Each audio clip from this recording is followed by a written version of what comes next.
investing in property makes sense, investing in the right property takes knowledge. Welcome to the Rewarding Property Decisions podcast. I'm Jared McCabe, Director of Wakeland Property Advisory. Join me for expert insights into the fundamentals, trends and opportunities to help you create long-term wealth through smart property decisions. Welcome to episode 34 of the Rewarding Property Decisions podcast. So over the years, we as a company have had many clients ask whether or not they should keep an existing home when they're looking to upgrade as an investment property. And it really is a valid question and certainly something that can and should be considered. But there are also a number of aspects that need to be taken into account before you do decide whether or not you're going to hold or sell a previous home. And obviously there are a number of pros and cons, which is what I plan to go through with you today, just to give you the positives and the negatives and things to be cautious about. But the thing that I would say up front, first and foremost, is that the decision and the consideration needs to be made without any emotion. It's not always an easy thing to do, particularly with a former home that you've most likely had many memories, happy memories in, and there's been some great times had there. But when you're selecting an investment property, it's all about the numbers. It's focusing on, is it going to achieve the growth I want? Is it going to attract the tenants that I want? Is it going to have vacancy periods? What are the numbers going to say? Whereas when you're looking at buying a home, which you would have had your emotional home buyer hat on when you purchased that property, it's all about what you want and what you need, not so much about the numbers. So obviously the two approaches to buying property are quite different and regularly don't match up. So that's just something that you really do need to take into account when determining whether or not it is the right thing to do. Okay, so let's have a look at the pros and cons around retaining a former home as an investment property. So from a positive perspective to start with, you typically know the ins and outs of your home, particularly if you've been living there for a fair while, very well. So why the property has worked well for you, what's been great about it, where the space is, what all the positives are, what the natural light's like, all those sorts of things. You've obviously enjoyed living there for a long time and you can quite often convey that to prospective renters down the track. But you also know the negatives, and that can be a good thing too, in that you can attend to those negatives right away. Sometimes if you buy an investment property, you may not know about some of the things that need to be done and you'll only find that out once you purchase the property. But with a home, you're most likely going to know because you've been living there. So there may be certain things that need to be done prior to renting the property out. The next is that you know the performance of the property and how well it's built equity over time. And then most likely, if you're looking to take a step up the property ladder, it's built some pretty good equity for you over a period of time and you've seen growth. And so you know whether or not it is actually going to be worth retaining it as an investment or whether or not you're better off moving on to something else. And clearly when it's helping you step up the property ladder, if it's doing that and build equity well for you, then it's another consideration to take into account when considering whether to keep the property. The next is that it obviously there's no costs associated with having to transact the property. So by retaining it, you don't have to pay agents fees in terms of commissions. You don't have to pay any marketing, apart from the marketing for renting the property out is considerably cheaper than what it is to sell a property. And you don't have to pay any conveyancing fees because you've already owned the property. So they're all positives as well. And then if you were looking to buy another investment property, obviously you would then have to pay stamp duty and more conveyancing costs for the new property. So transacting real estate is really expensive, and that's definitely something that needs to be factored in, but it still first and foremost needs to be the right property. That's the most important part to this. Now, and then finally, particularly if it's been a property that's purchased early on in your property journey, most likely a lot of first home buyers, if they've been fortunate enough to buy early on in life, have purchased something that's probably a little bit smaller and has enabled them to maintain their lifestyle. So it may be a bit closer to the city, closer to public transport, closer to cafes, restaurants, that sort of thing, because that's what the lifestyle entailed at the time. And if you're in one of those high land value type areas, low maintenance type property, then there's probably a greater chance that the property may be better suited as an investment. So if it is an early on, that might be a good option. But if it's later on and it's a family home, and we'll get to this in the cons shortly, but that's where there might be a few more issues that could pop up. Okay, so from a negative point of view, the cons in terms of keeping a previous home as an investment, as I said earlier, what suited you when purchasing the home may not necessarily work well as an investment property. So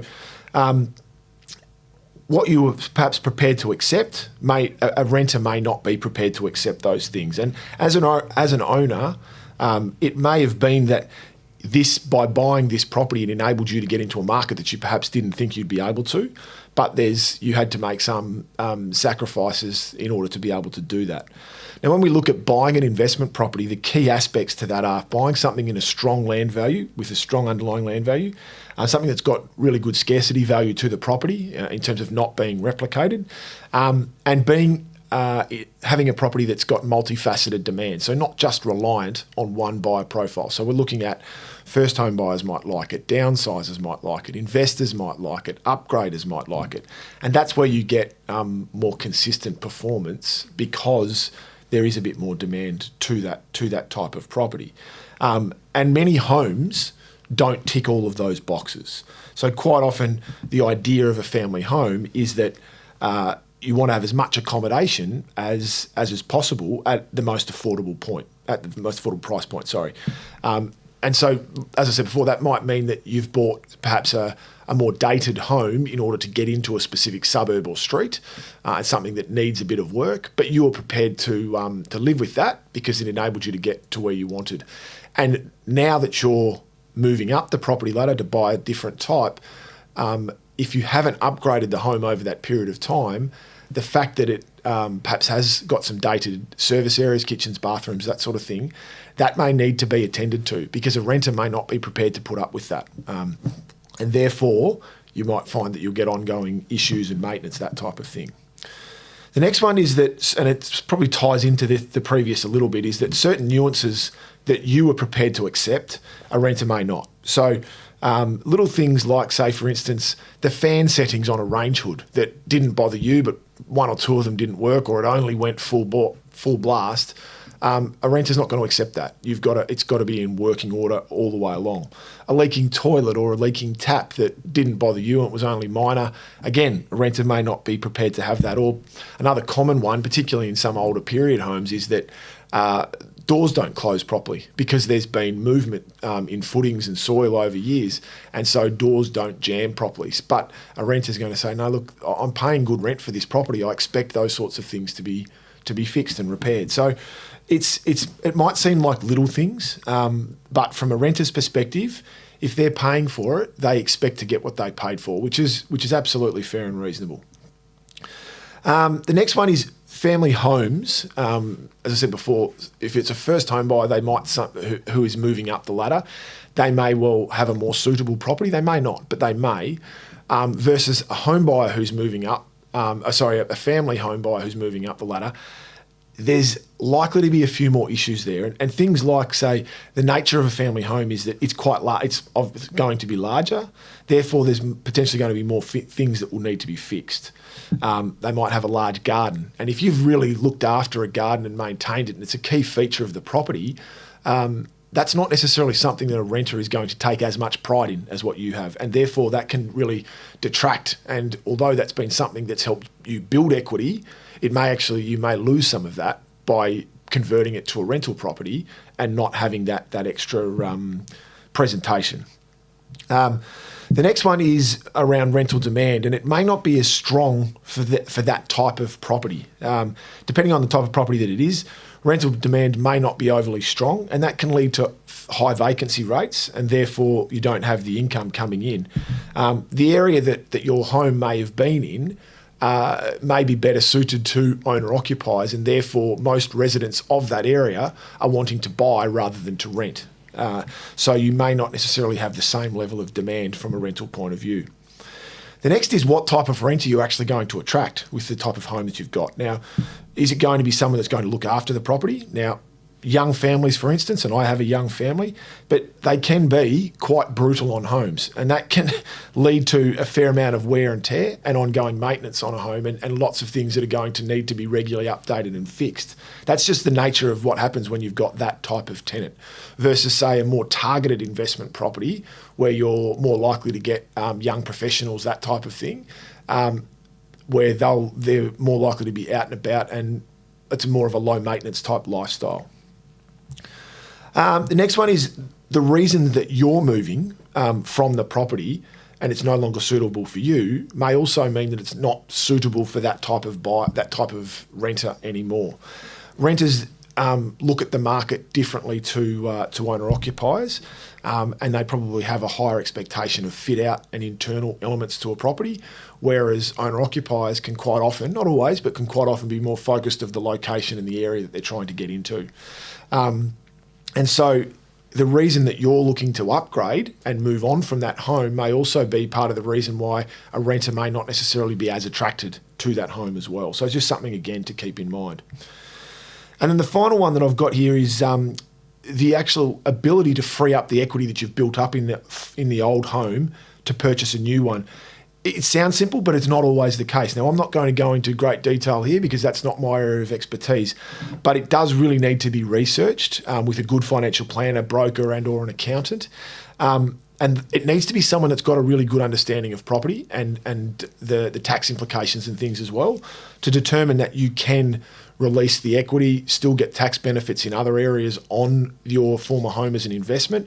Because if you can't, then part of the reason that you may, obviously building wealth is the absolute key part, but the tax benefits are also something that people are looking at from an investment property point of view. And so you need to make sure that you're going to maximise all of that and be able to, given that the property was a former home. Okay, so my case study for today, I had some clients a number of years ago now who were considering whether to renovate their existing home or to buy a newly renovated or a new home. They were undecided at that stage. So we went through the pros and cons of renovating versus buying a new home. And in the end, their decision was that buying a renovated home was preferable for them, mainly because they just didn't really have the appetite to go through a full-blooded renovation. And it would have been fairly significant on this property. It needed to be bigger for what they wanted, but it also needed an upgraded internally as well. So we went down the path of purchasing a new home, was successful there.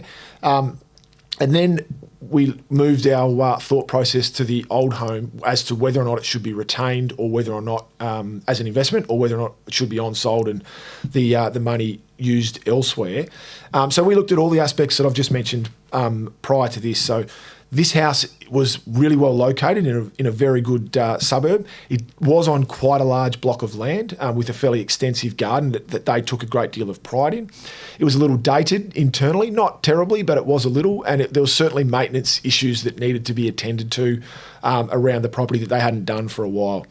The growth had been very good and quite strong, and they did have a fairly strong family attachment to it. Their children had got to sort of late primary school, early high school age, and so they'd grown up being born in the house. So there was a strong family attachment. Now, after going through all of that, my recommendation to them was to sell the property, as the works that were needed really were going to be quite extensive in the end.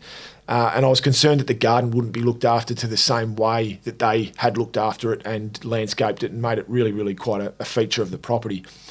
However, at that stage, they decided that they would keep it. The emotional attachment was pretty strong, and so they leased it out. But after 12 months, they had some fairly consistent and regular requests for maintenance, upgrades, things that they'd been prepared to live with, but a renter just wasn't. They just weren't, and they weren't unreasonable things at all, but it just started to really build up. And even though the performance and the growth would still continue to be reasonable, the rental return wasn't overly strong either.